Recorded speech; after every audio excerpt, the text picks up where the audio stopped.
जय श्री श्याम। हारे के सहारे परमपिता परमात्मा शीश के दानी बाबा श्याम के सभी लाडले भक्तों का खाटू कहानी पर एक बार फिर से पूरे हृदय भाव और श्रद्धा के साथ स्वागत है।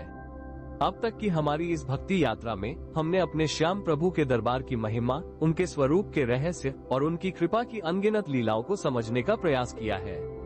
हम सब यह मानते हैं और यह हमारा दृढ़ विश्वास है कि हमारा श्याम एक जागृत देव है।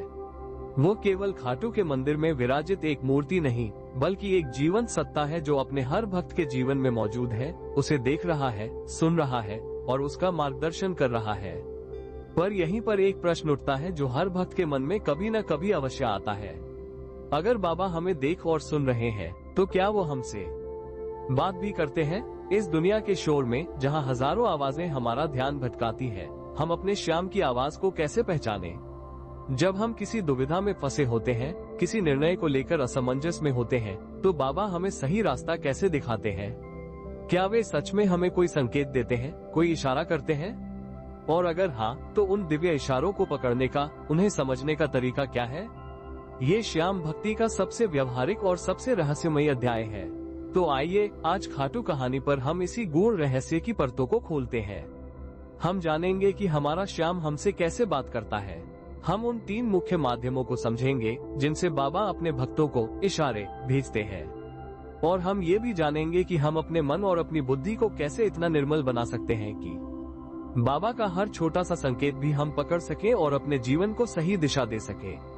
अध्याय 1, पहला इशारा। किसी और के मुख से बाबा का हमसे संवाद करने का सबसे पहला और सबसे आम तरीका है किसी और इंसान के मुख से अपनी बात कहलवा देना। यह उनका सबसे बड़ा चमत्कार है जो इतनी सहजता से होता है कि अक्सर हम उसे पकड़ ही नहीं पाते। कल्पना कीजिए, आप किसी बहुत बड़ी व्यावसायिक समस्या में फंसे हैं। आपको कोई रास्ता नहीं सूझ रहा। आपने दिन रात बाबा से प्रार्थना की है, बाबा कोई राह दिखाओ, क्या करूं?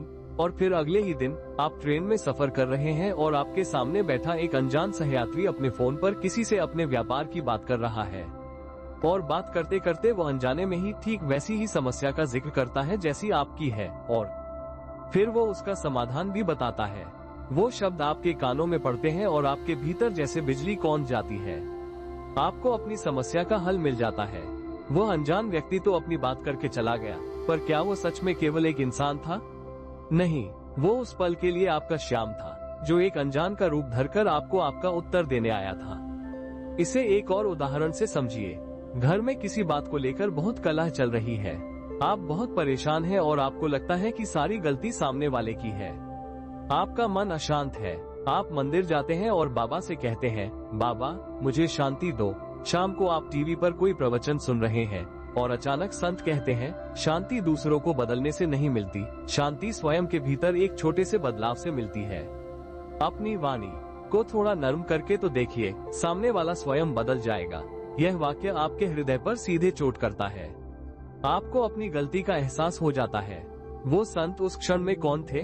वे आपके बाबा के ही दूत थे जो आपका मार्गदर्शन करने आए थे। बाबा का यह इशारा इतना सूक्ष्म होता है कि तर्क करने वाली बुद्धि इसे संयोग या कोइंसिडेंस कहकर खारिज कर देती है। पर भक्त का हृदय जानता है कि यह संयोग नहीं, ये श्याम योग है। ये बाबा का सीधा हस्तक्षेप है। वो अपनी बात कहने के लिए किसी संत, किसी मित्र, किसी अनजान व्यक्ति, यहाँ तक कि किसी छोटे बच्चे को भी अपना माध्यम बना सकते हैं। पर इस इशारे को पकड़ने की एक शर्त है। शर्त यह है कि आपका मन शांत और ग्रहणशील, रिसेप्टिव हो। यदि आपके मन में पहले से ही अपनी समस्याओं, अपने विचारों और अपने अहंकार का शोर भरा होगा, तो बाबा की यह धीमी आवाज आप तक पहुंच ही नहीं पाएगी। जब आप प्रश्न बाबा पर छोड़ देते हैं और अपने मन को शांत करके बस प्रतीक्षा करते हैं, तो बाबा किसी न किसी को अपना डाकिया बनाकर आपका संदेश आप तक अवश्य पहुंचाते हैं।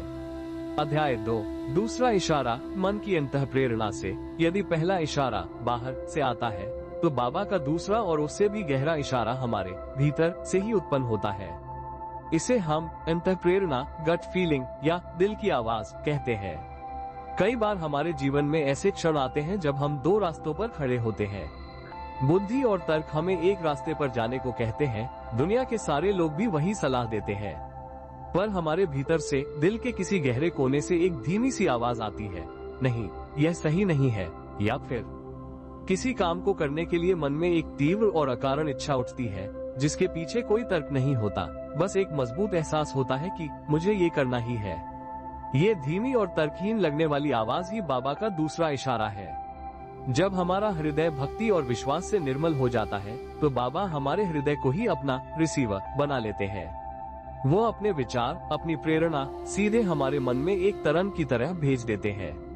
इसे ऐसे समझिए, जैसे एक रेडियो सही फ्रीक्वेंसी पर सेट होने पर ही साफ आवाज पकड़ता है, ठीक वैसे ही जब हमारा मन स्वार्थ, चिंता और चतुराई की फ्रीक्वेंसी से हटकर श्रद्धा और समर्पण की फ्रीक्वेंसी पर सेट हो जाता है, तो हम बाबा के विचारों को सीधे कैच करने लगते हैं।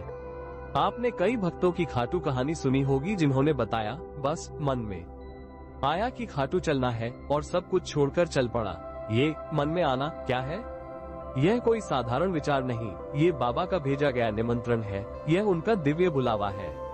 कई बार आप कोई बड़ा निवेश करने जा रहे होते हैं, सब कुछ बहुत अच्छा लग रहा होता है, पर आपके मन में एक खटका सा लगा रहता है। आप उस खटके को नजरअंदाज करके आगे बढ़ते हैं और बाद में आपको भारी नुकसान होता है। वो खटका क्या था? वो आपके बाबा का भेजा हुआ चेतावनी का इशारा था, जिसे आपकी बुद्धि के शोर ने दबा दिया। इस इशारे को पकड़ने की शर्त है स्वयं पर नहीं, श्याम पर भरोसा। हमारी बुद्धि अक्सर दुनियावी लाभ हानि का गणित करती है, पर बाबा की प्रेरणा उस गणित से परे होती है। वो हमारे तात्कालिक लाभ को नहीं, हमारे अंतिम कल्याण को देखती है। जब भी आपके मन में कोई तीव्र, पवित्र और निस्वार्थ विचार आए, जो आपको धर्म के मार्ग पर ले जा रहा हो, तो उसे अपना विचार मत समझिए। ये समझिए कि बाबा आपके हृदय में बैठकर आपको रास्ता दिखा रहे हैं। उस आवाज पर विश्वास करना ही श्याम भक्ति की असली परीक्षा है। अध्याय 3, तीसरा इशारा। स्वप्न और घटनाओं के माध्यम से बाबा का तीसरा और सबसे रहस्यमयी इशारा तब आता है, जब हम अपनी जागृत अवस्था में नहीं होते या जब कोई घटना चमत्कारिक रूप से घटित होती है। 1. स्वप्न के माध्यम से हमारी नींद की अवस्था, विशेषकर ब्रह्म मुहूर्त का समय, एक ऐसी अवस्था होती है जब हमारी चेतन बुद्धि सो जाती है और हमारा अवचेतन मन जागृत होता है। यह अवस्था ईश्वर से संवाद के लिए सर्वोत्तम मानी जाती है। बाबा अक्सर अपने भक्तों को स्वप्न में दर्शन देकर या किसी प्रतीक के माध्यम से आने वाले संकट की चेतावनी देते हैं या किसी बड़े प्रश्न का उत्तर देते हैं। किसी भक्त को स्वप्न में बाबा मुस्कुराते हुए दिखते हैं और अगले ही दिन उसका कोई रुका हुआ काम बन जाता है। किसी को वे कोई विशेष वस्तु अर्पित करने का आदेश देते हैं और वैसा करने पर उसके जीवन की बाधा दूर हो जाती है। किसी को वे आने वाली किसी दुर्घटना का संकेत देकर सावधान कर देते हैं। ये स्वप्न केवल कल्पना की उड़ान नहीं होते, ये बाबा का अपने भक्त के सूक्ष्म शरीर से सीधा संवाद होता है। यह इशारा हर किसी को नहीं मिलता, ये केवल उन भक्तों को मिलता है जिनका विश्वास बहुत गहरा हो और जिनकी आत्मा श्याम से एक गहरा संबंध स्थापित कर चुकी हो। 2. घटनाओं के संयोग से कभी कभी बाबा घटनाओं को इस चमत्कारी ढंग से जोड़ते हैं कि वह किसी पहेली के सुलझने जैसा लगता है। आप किसी काम के लिए निकल रहे हैं और अचानक आपकी गाड़ी खराब हो जाती है। आपको क्रोध आता है, पर थोड़ी देर बाद पता चलता है कि आगे रास्ते में एक बड़ी दुर्घटना हो गई है और आपकी गाड़ी का खराब होना ही आपके लिए बाबा का रक्षा कवच बन गया। आप किसी नौकरी के लिए पूरी कोशिश करते हैं, पर आपको वह नहीं मिलती। आप निराश हो जाते हैं, पर कुछ महीने बाद आपको उससे 1000 गुना बेहतर अवसर मिलता है और तब आपको समझ आता है कि बाबा ने आपको उस छोटी चीज से क्यों दूर रखा था। जीवन में घटने वाली ऐसी आकस्मिक लगने वाली घटनाएं असल में बाबा की पटकथा का हिस्सा होती है। वो हमारे जीवन के निर्देशक हैं। वो जानते हैं कि किस पात्र को कब मंच पर लाना है और कब उसे हटाना है। हमें लगता है कि सब कुछ अचानक हो रहा है, पर पर्दे के पीछे से वो हर तार को नियंत्रित कर रहे होते हैं। इस इशारे को समझने की शर्त है धैर्य और संपूर्ण विश्वास। हमें कई बार बाबा की पटकथा तुरंत समझ नहीं आती। हमें लगता है कि हमारे साथ अन्याय हो रहा है, पर यदि हम धैर्य रखें और यह विश्वास रखें कि जो हो रहा है मेरे बाबा की मर्जी से हो रहा है और इसमें मेरा कोई न कोई कल्याण ही छिपा है, तो कुछ समय बाद जब पूरी तस्वीर साफ होती है, तब हमें समझ आता है कि बाबा का हर निर्णय कितना उत्तम था। तो मेरे श्याम प्रेमियों, हमारा श्याम मूक नहीं है। वो निरंतर हमसे बात कर रहा है, कभी किसी की जुबान से, कभी हमारे दिल की आवाज से, तो कभी सपनों और घटनाओं के माध्यम से। वो हर पल हमें इशारे भेज रहा है। कमी उनकी तरफ से नहीं, कमी हमारी तरफ से है। हमारा ध्यान दुनिया में इतना उलझा है कि हम उन दिव्य संकेतों को देख ही नहीं पाते। जिस दिन हम अपने मन के शोर को शांत करना सीख जाएंगे, जिस दिन हम हर घटना को श्याम योग मानकर स्वीकार करना सीख जाएंगे और जिस दिन हम अपनी बुद्धि से ज्यादा अपने बाबा की प्रेरणा पर विश्वास करना सीख जाएंगे, उस दिन हमें हर पल हर क्षण बाबा का मार्गदर्शन मिलता हुआ महसूस होगा। तब हमारा जीवन हमारा नहीं उनका हो जाएगा। यदि आपने भी कभी अपने जीवन में बाबा का कोई स्पष्ट इशारा महसूस किया है तो अपने उस अनुभव को कमेंट्स में लिखकर मेरा श्याम मेरे साथ इस मंत्र को सार्थक करें। आपका अनुभव हजारों दूसरे भक्तों का विश्वास दृढ़ करेगा। श्याम भक्ति की इस रहस्यमयी और गहरी यात्रा में साथ बने रहने के लिए खाटू कहानी से जुड़े रहें। बोलिए हारे के सहारे की जय, बोलिए मेरे श्याम प्यारे की जय।